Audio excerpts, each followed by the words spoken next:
আসসালামু আলাইকুম সবাইকে। কেমন আছেন সবাই? আমিও ভালো আছি আলহামদুলিল্লাহ।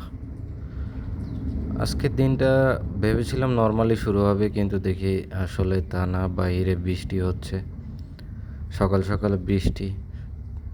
পরে দেখি আমার জানালার যে পর্দাটা সেটাও একটু ভিজে গেছে।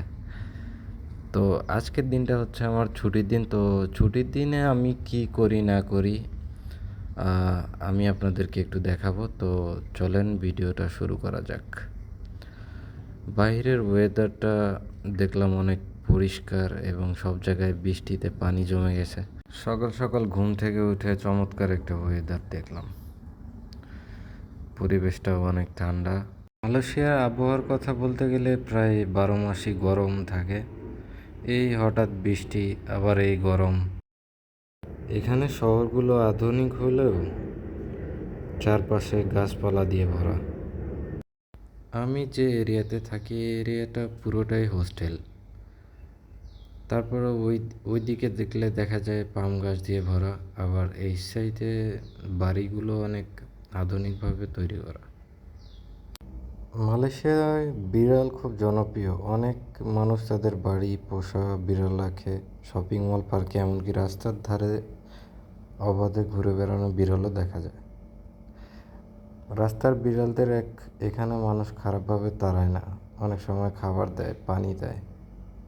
মালয়েশিয়ায় কিছু ক্যাট ক্যাফে আছে যেখানে আপনি কফি খেতে খেতে বিড়ালের সাথে সময় কাটাতে পারেন। বাইরে এসে দেখি সব জায়গায় মালয়েশিয়ার পতাকা টানানো।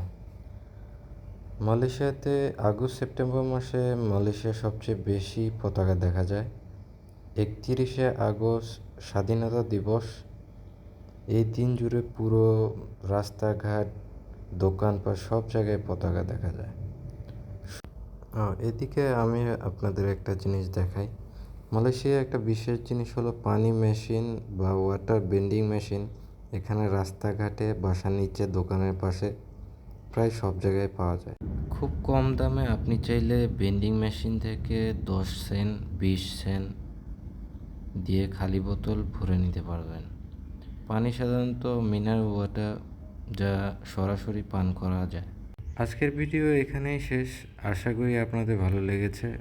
আগামীতে আপনারা কী ধরনের ভিডিও দেখতে চান সেটা অবশ্যই কমেন্টে জানাবেন। আপনাদের পরামর্শ অনুযায়ী আমি আরও নতুন নতুন ভিডিও বানাবো।